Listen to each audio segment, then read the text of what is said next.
Baik, kita lanjutkan lagi informasinya. Ustaz, ini ada Satuan Narkoba Polres Metro Jakarta Barat yang menangkap 4 orang terkait keberadaan kebun ganja hidroponik di Brebes, Jawa Tengah.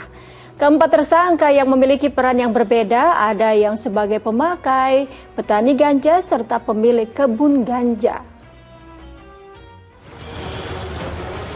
2 dari 4 tersangka digelandang tim Satuan Narkoba ke Mapolres Jakarta Barat Senin sore setelah ditangkap di 2 tempat berbeda di Jawa Tengah dan Jakarta. 4 orang tersangka ini ditangkap terkait pengungkapan kebun ganja hidroponik di Brebes, Jawa Tengah. 2 dari 4 tersangka yakni Y dan H merupakan pemilik dan petani ganja, sementara 2 tersangka lain merupakan pemakai ganja. Selain para pelaku, polisi juga menyita ratusan pot berisi tanaman ganja di wilayah Kabupaten Brebes. Jadi kami saat ini sudah mengamankan 4 orang ya yang terlibat. Mulai dari pengguna, kemudian kami mengamankan yang merawat atau disuruh merawat kebun ganja di Brebes tersebut, termasuk orang yang menyuruh membuat kebun ganja tersebut. Mereka ditangkap di daerah 4 orang itu tangkapnya di lokasi yang sama atau beda-beda? Jadi berbeda-beda. Jadi ada yang kami tangkap di wilayah Jakarta Pusat di Bendungan Hilir, ada yang kami tangkap kemarin di Brebes, ada yang kami tangkap di wilayah Menteng. Keempat tersangka dan barang bukti tersebut kini tengah diperiksa intensif oleh polisi untuk mengungkap jaringan atau tersangka lain dalam jual beli ganja. Jayadi melaporkan dari Jakarta. Ya, walaupun terus diberantas, namun masih saja kita temukan sejumlah kasus warga yang nekat menanam ganja. Apalagi kalau kita lihat ada teknologi yang digunakan adalah teknologi hidroponik yang biasanya memang digunakan untuk menanam sayur-sayuran begitu. Tetapi ini disalahgunakan untuk menanam ganja.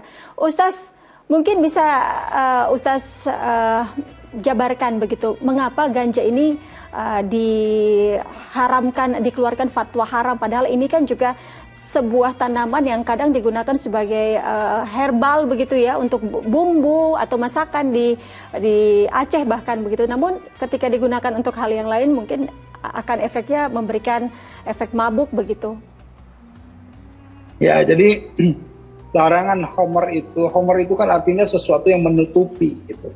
Jadi bukan hanya pada minuman-minuman yang memabukkan, tetapi semua yang memabukkan juga akhirnya jatuh larangannya gitu ya. Jadi khamar itu sesuatu yang menutupi. Apa yang ditutupi? Sebetulnya akal. Akal ditutupi. Jika seseorang ini, manusia ini kan izahnya atau derajatnya itu muncul karena akalnya salah satunya kan. Nah, akal ini yang menuntun manusia untuk mempunyai adab yang baik. Nah, kalau akalnya tertutup, bagaimana dia bisa mempunyai adab yang baik gitu.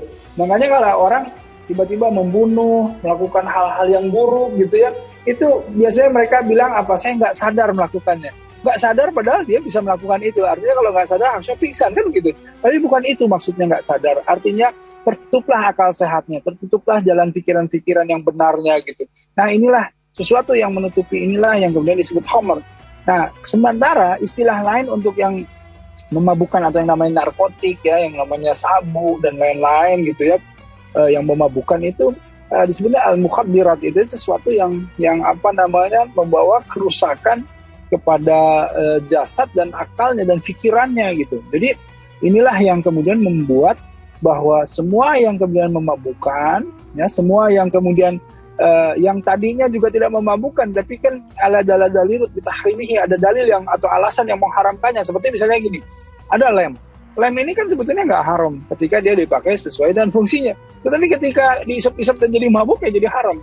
Ya. Dan kemudian kayak knalpot gitu misalnya. Knalpot ya untuk pembuangan gas emisi kendaraan gitu. Nggak ada keharaman, tapi ketika knalpot kemudian kita isap-isap untuk niat mabuk ya jadi haram juga.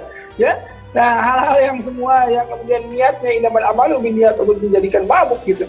Ya akhirnya jadi muncullah yang namanya dalil atau alasan yang menjadikan alat ini menjadi haram tersebut gitu. Nah, kira-kira seperti itulah. Ustaz, kisah pada zaman Nabi apakah yang hingga akhirnya membuat Allah menurunkan larangan mabuk dalam Al-Quran?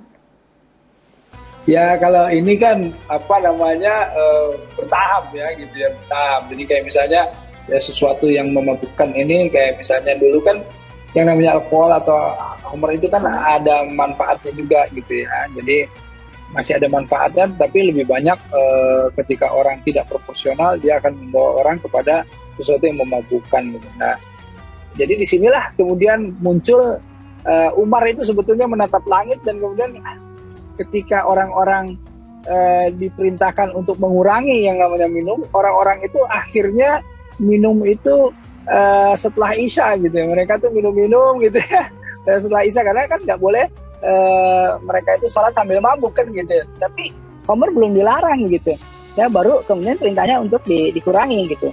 Nah, tetapi Umar kemudian resah dan tidak suka melihat ada umat yang seperti itu. Akhirnya kemudian juga ini disambut dengan Allah menegaskan keharamannya karena sudah melampaui batas. Dan disinilah kemudian disambut gembira oleh Umar dan semua umat muslim pada saat itu. Karena apa? Karena memang manusia ini sulit sekali mengkontrol ya, ketika nafsu ini kemudian terus berbisik ya, alazi waswisu fi sudurin nas minal jinnati wan nas. Jadi artinya ketika cuman satu teguk, satu gelas, akhirnya satu botol, akhirnya menutupi akal sehatnya. Yang tadinya dia tidak mau melakukan keburukan, akhirnya ketika akal sehatnya tertutupi, akhirnya dia melakukan keburukan, dan keburukannya juga akhirnya menjadi jadi karena apa? Karena dia hilang akalnya. Nah, inilah ya proses di mana kemudian keharaman-keharaman terhadap sesuatu hal yang kemudian memabukkan, baik itu minuman atau makanan atau apapun yang dijadikan alasan untuk memabukkan, menghilangkan yang namanya tadi menutupi akalnya, menghilangkan pikirannya, ini kemudian diharamkan. Orang yang tidak mabuk saja melawan hawa nafsunya sulit, apalagi yang mabuk. Kira-kira begitulah. Ustaz, kalau kan ada larangan, bukan larangan ya, tetapi ada kalau mengonsumsi atau hal yang memabukkan begitu, itu kan tidak diterima ibadahnya selama 40 hari. Apakah termasuk juga ketika kita mengonsumsi narkoba seperti ganja, sabu atau lain-lain? Ya, itu sudah jelas ya. Jadi artinya gini ya, 40 hari itu kan tidak diterima amal ibadahnya karena apa? Dia memasukkan sesuatu yang haram ya ke dalam dirinya itu.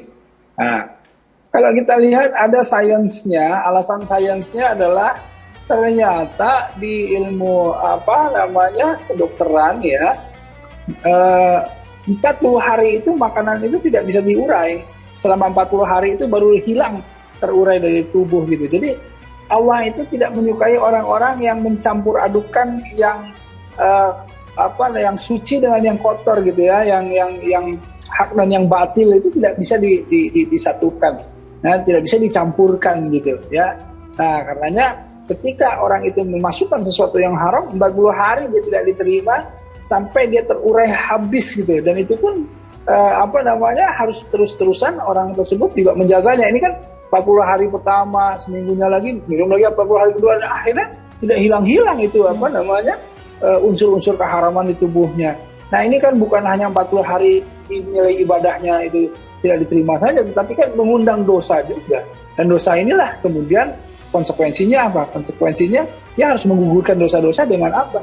Dengan sesuatu yang dia tidak sukai, hukuman-hukumannya gitu ya. Jadi menantang azab lah, musibah lah, dan lain-lain. Itu kan kita nggak mau ya.